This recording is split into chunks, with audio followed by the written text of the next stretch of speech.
Instead of whinging and bitching about the things that you can't do, look at all the things that you can do. Welcome to the Recovery Project. I'm Mel Abbott and this is Richie Barnett, and we have been having so much fun sharing a recovery story every week. It's just really rolling, isn't it? It's just so exciting. And today's story, wow, Richie, tell us about it. Well, I am bloody so proud, and to be honest, I am loving every moment of seeing this man. Wow. He was born with, severe disabilities. He's been on stage and complimented the likes of Bill Clinton, Nelson Mandela, Tony Blair. Does it keep going on? He's actually messaged into schools for over 4,100 schools, 250 countries. Yeah. And he's had an audience average of 15,000. So, Whoa. Unfortunately, we're going to bring that baby right down.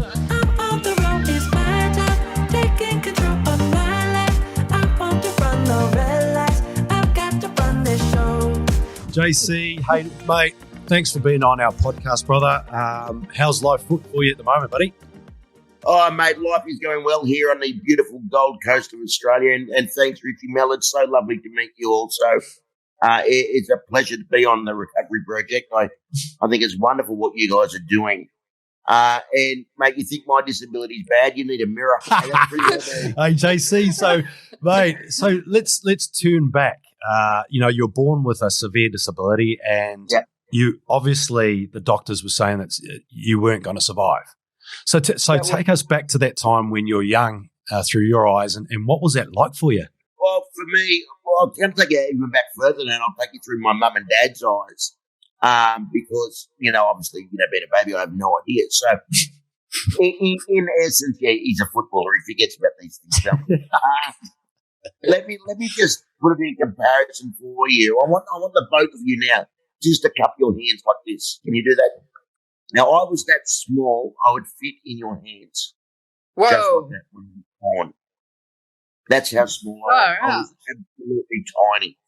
And, the birth of my mum was very challenging and very difficult. And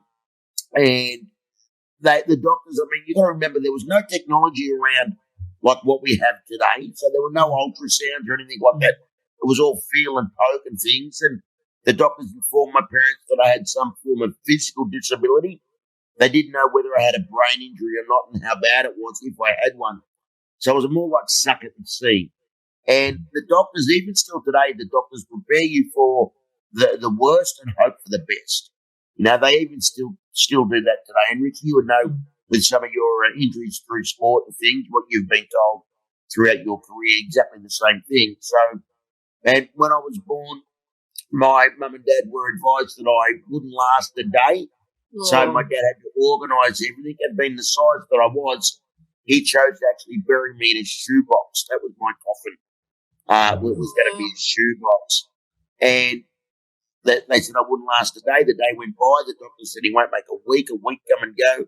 Forget the month. It rolled on. 52 years later, I'm going great, and those damn doctors are dead. So, I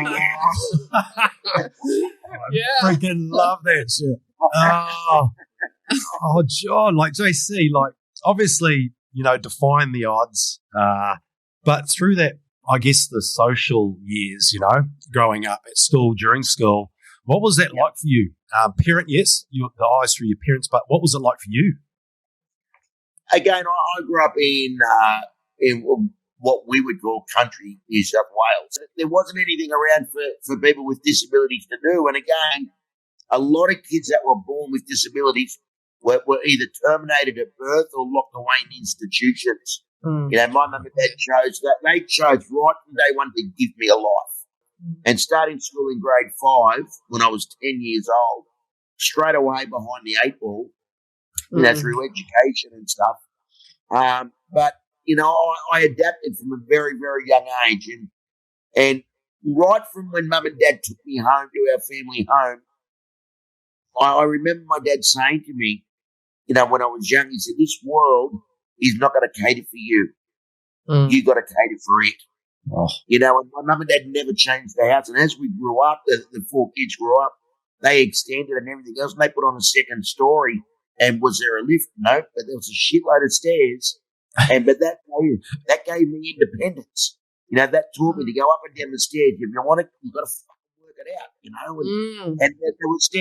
there were stairs to get in and out of the house at the front door. And if I wanted to go out somewhere, I had to go down those fucking stairs and then learn to get back inside again. Otherwise, I wouldn't have done nothing. I wouldn't have been able to do absolutely anything. So straight away, the resilience that was driven into my body was absolutely huge from a young age. So tell me that. So you go down the stairs, so you would have had multiple times where you rolled over and struggled to get up.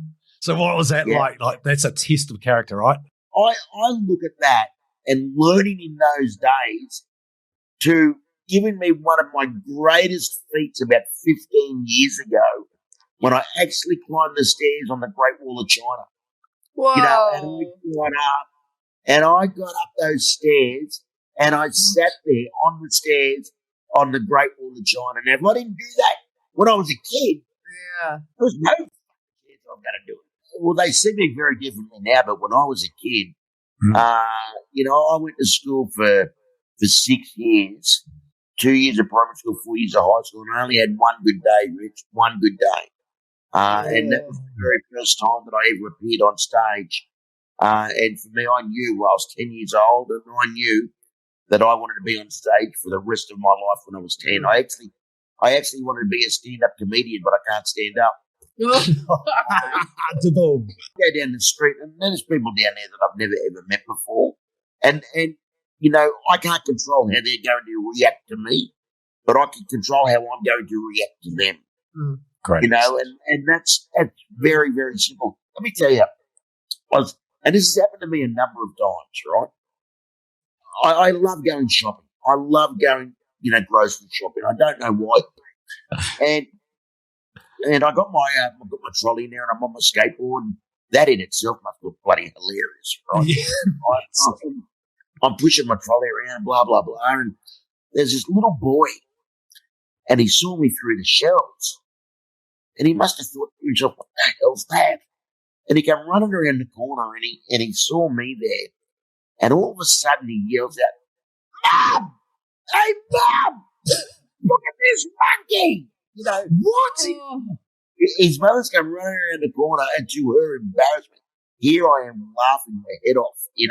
He's a little kid. Like, who cares? His poor mother has got him by the ear. Shut up, you little bastard! Shut up! Because she was embarrassed. Yeah. Right? Because she was embarrassed. And at the end of one of the aisles, we've bumped into each other again, and he looked at me and he said, "What happened to you?" And I looked at him, I looked at his mum. His mother is turned ghost white, like a sheep, like Casper, ghost white. And I looked at him and I said, "When I was a little boy like you, I didn't eat all my vegetables at the dinner table." I said, "My legs got really, really sick, and the doctor had to take them away." His mother has gone from being so embarrassed to standing behind this little boy going, "Yeah!" I've got my trolley up at the checkout, and I'm paying for my groceries, and I looked up, 3 or 4 checkouts up, and here's this lady paying for her groceries, and her little boy standing inside her trolley eating frozen broccoli.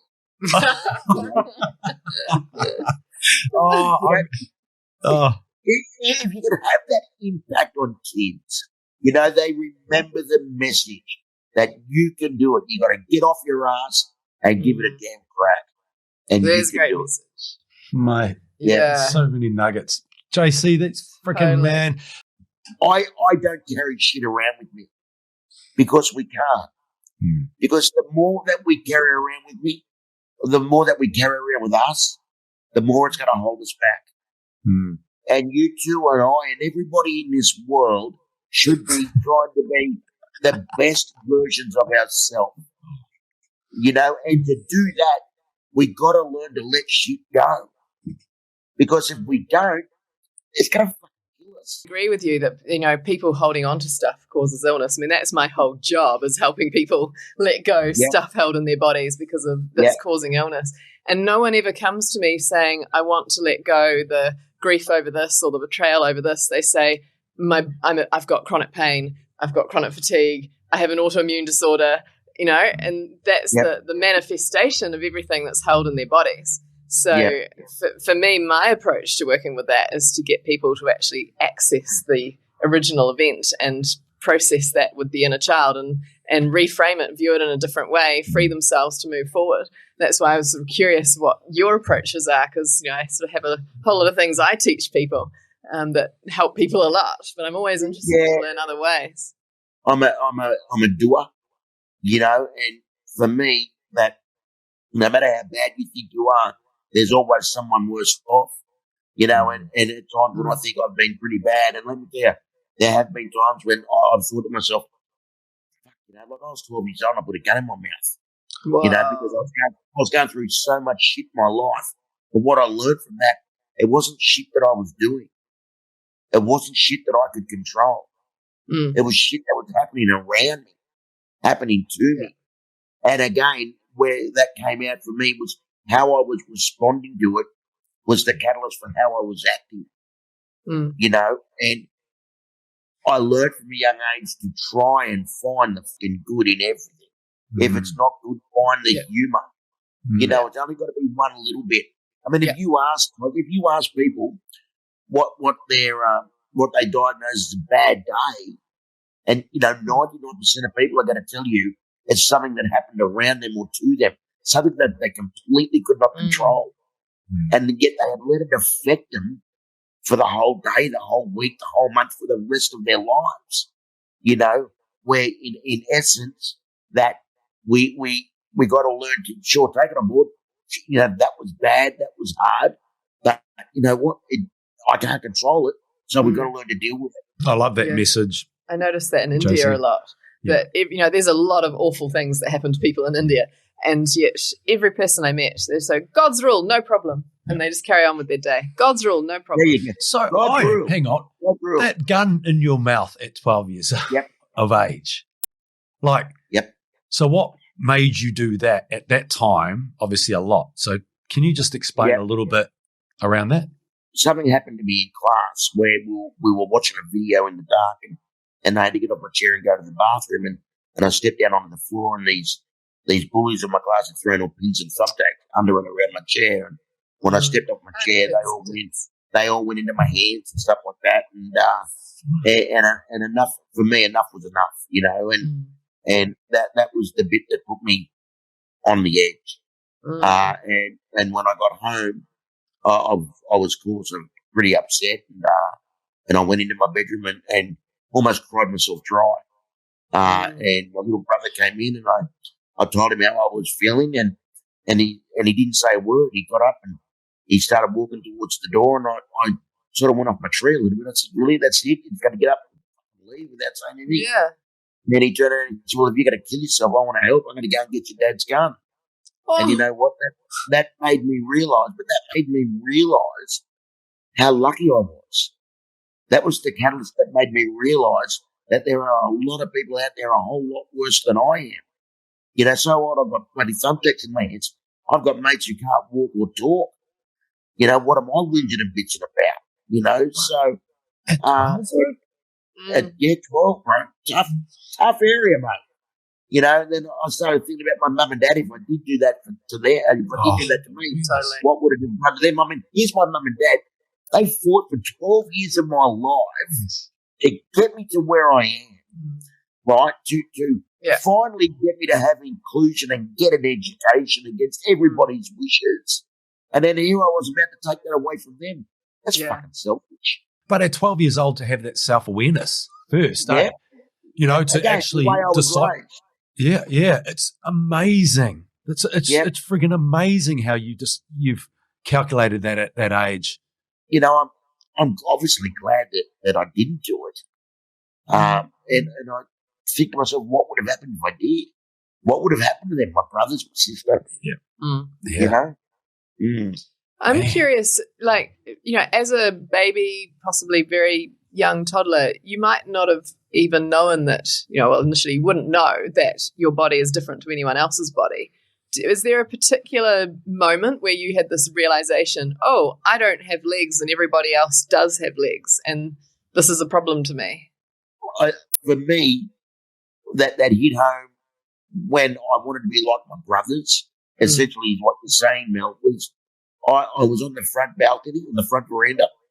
I was watching my brothers ride their push bikes, and I was pretty upset. Yeah. Why can't I do that?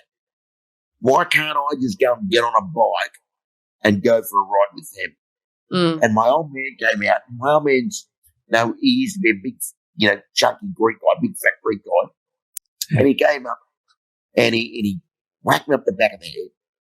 And he sat down next to me and he said, instead of whinging and bitching about the things that you can't do, look at all the things that you can do. And let's go and make them happen. Wow. And I've So how old never were you at the time? 12. 12. Oh, that was at 12. Yep. 12 seems like a big year for you. 12 was a massive year for me. That happened. That was actually after the incident. So your parents are amazing. Right. Hey, because you could go, obviously one way is that they give everything to the kids, right, because of their disability. So they're always doing more and more, but they came up with such an amazing strategy and the right way to go, right, to be harder and treat you normal. Now we've seen kids getting everything. And then there's this thing that you rightly said before, this resilience thing that they're talking about. Yeah. There is no resilience. You can't read about resilience. No. You're exactly right. You got to learn that, mate. You got to, you got to endure it. When kids fall down to their parents are running over, oh, don't cry, everything's all right. Come on, you be right, get up. Mate, my mum, we used to fall down. Get up, will you? Don't be a dickhead. You're not bleeding, you're not hurt. Get up. But that's how it was. That's how it was. I mean, remember we used to have the helicopter parent. You remember that? Oh, yeah. They'd hover over the top and make sure, blah, blah, blah. The helicopter parent is gone. There's a new parent in town. Do you know what it is? Mel, do you know what it is? It's the lawn mowing parent. And that lawn mowing parent, mate, that lawn mowing parent gets out in front of their kids and it clears the path. Yeah. It clears the path for their kids. Yeah. The kids don't have any challenges. They don't need any resilience. They don't, and as long as everything goes all right for their kids, they'll be just fucking happy. Yeah. But what happens when their kids turn 25, 30, 35 years of age, when their parents have gotten older, and all of a sudden something happens in their life, they don't know how to deal with it. What are they going to do? And it could be something that's so minor. They go running back to their 80, 85-year-old parents, wanting them to help them. Doesn't work that way. What this is doing to our kids, is that so many people, and even younger parents, are so busy looking over the fence, wanting what everybody else has. The grass is always greener on the other side. Oh, they've got a nicer house. They've got a pool. They've got a 2-story home. They've got nice cars. Blah, blah, blah, blah, blah. You know what? Instead of looking over the fence of what other people have, water your own backyard. Yeah. Water your own backyard and make your grass green. I'm very fortunate. I mean, 10 years ago, I got so sick. I was in a coma for a month. Leanne, my wife was told 8 times that I wouldn't survive. I died twice. In fact, it got so bad, the boss of the ICU came into Leanne and said that, if somebody else comes in and they need a life support system, John is least likely. He's the one we're turning off. Mate, that is... And so you then fully recovered from that illness? Yeah, I ended up, what it was pneumonia, mixed with a couple of other things. And I have a very compromised respiratory system. So this pandemic for me has been very, very challenging. Totally. I'm obviously I've been jabbed and I've got my booster and whatever else. But it's scary. And I encourage everybody else to do it, but You know, if not for me, for other people. You know, so Totally. and I just, you know, being in that situation, that vulnerable situation, where I think the worst thing for me about that was that I never got to say goodbye. Yeah. You know, I literally died. I literally died. You know, I never got to tell my family, my friends how much I appreciate them, how much I love them. Just fucking died. Did that experience of a near death change how you're living now at all? Not at all. No. Wicked. No, not at all. Because I've always lived a very fulfilling life. I've always lived, a happy life. You know, I've made plenty of mistakes. You know, Jesus, no, I'm not here preaching that I'm the best thing since sliced bread. You know, I've made lots of mistakes, but I've learned a lot of lessons, and we do that every single day. You know, I've had people in my corner that I should have trusted. In fact, that I did trust, and ended up that I shouldn't have trusted them. You know what I mean? But we learn these things. We learn these things, and for me, it's my life hasn't changed. I think I cherish my health a little bit more, but my life in the way that I live, I certainly hasn't changed. I have one burning question for you here. A burning question. If I could go, here is a magic pill, you swallow this and it's just going to make you grow normal, healthy legs and the whole thing will be back to normal. Would you do it? Or is this the life you're living and you would stick with it anyway? The top three things that I would do if I woke up in the morning and I had a fully functional body. Number one, I would play rugby league. Richie understands that one. Number two, I would kick my brothers up the arse. And number three, I would take my wife dancing. Nice. You know. Yeah. So, but Mel, to get more to your point, you know, I've got a lot of other challenges, you know, not just the physical ones that you can say. I have other physical challenges as well. And I've learned to live my life with my body the way that it is. But the one thing that I would change is that I would love to go to the toilet just like any normal everyday person, you know. Like for me to go to the bathroom, I actually have to lay on the floor, get undressed, climb up on the toilet, do a number one, number two, or number three, and then climb back on the floor again, and then get dressed. Now, everyone asks what a number three is. A number three is what they call a Muhammad Ali. It's a 1-2 combination, right? And like, for me to be able to go to the toilet on an airplane is near non-existent. Oh, yeah. You know, to go to the toilet in shopping centres. Have you seen the floors in shopping centres? Yeah. You know, would you lie on a toilet floor? No. Or in a McDonald's? I don't have a choice. You know, I don't have a choice. So I wish that I could, you know, have that complete control, you know, on that part of my body and that part of my life, that I wouldn't have to, you know, do that all the time, you know. So that's the only thing. Yeah, like, you know, 52 years, you know, so who needs legs? Overrated. Yeah. Everyone, remember the old saying, Richie, you can't run without your legs? No one's ever seen me, mate. Let me tell you. You know? Who have you met, you know, along your journey? Who have you met that you just go, wow, that's inspiring? People that have become, for me, role models and people that I look up. I mean, I look up to everybody, obviously, if I don't.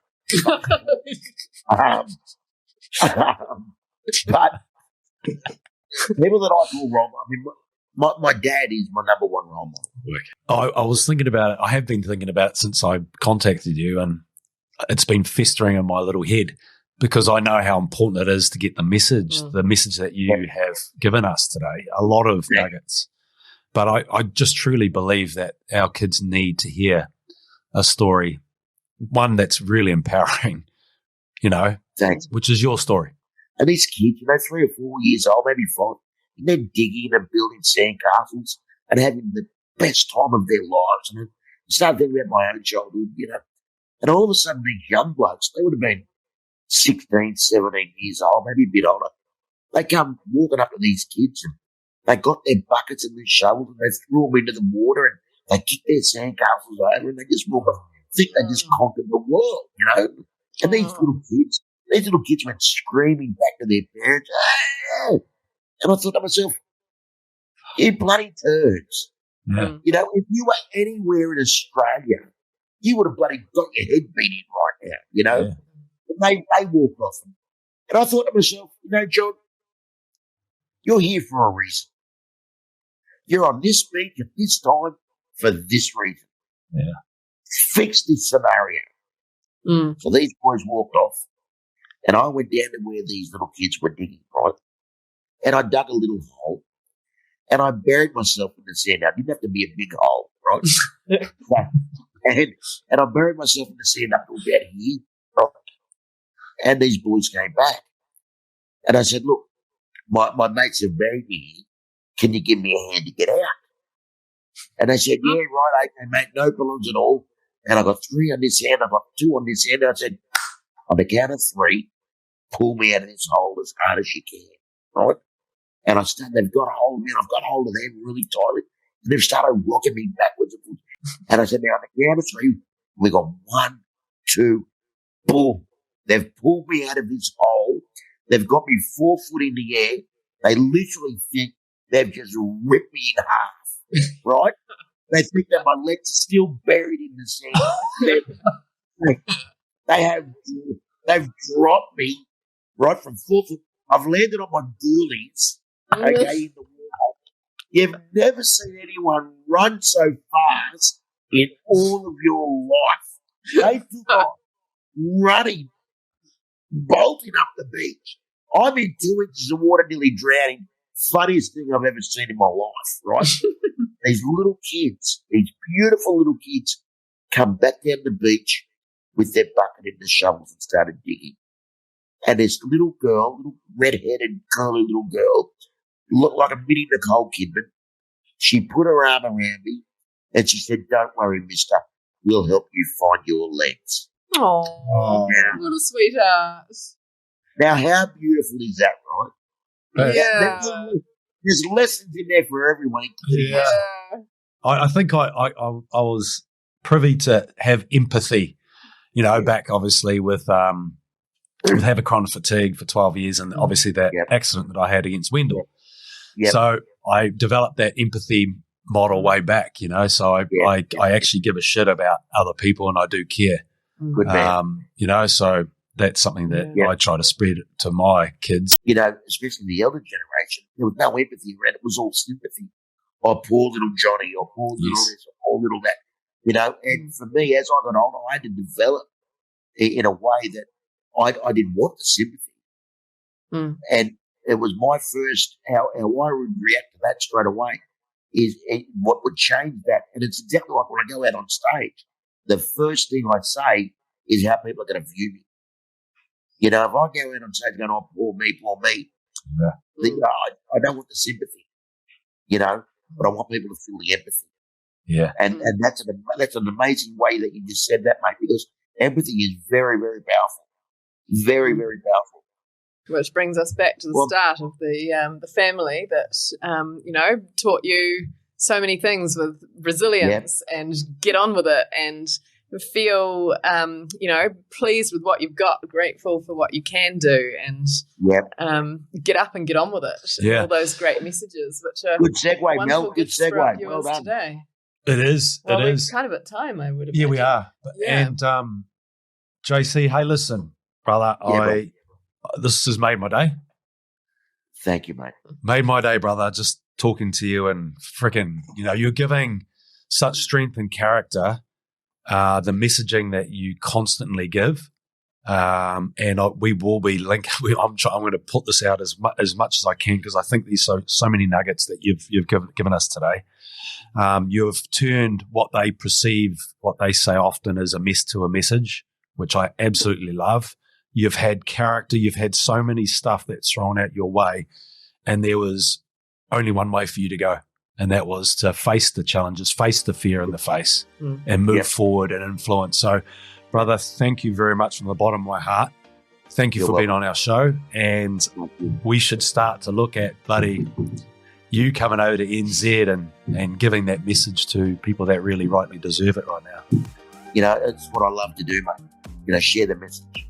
Excellent. Well, thank you very much for all the messages you've shared with us. Mel, thank you. It's been lovely meeting with you. And again, I don't feel sorry for you, but I have empathy for you having to put up with him. Now, that's a good segue to end our show. Yeah. Thanks, brother. That is the end of our podcast. And if anyone is watching this and they have their own fabulous recovery story that they want to share, contact Richie or myself, because we're going to interview 52 people this year. Yep. So we want a whole range of stories out there of different adventures and journeys that people have gone through, and we want to hear about it.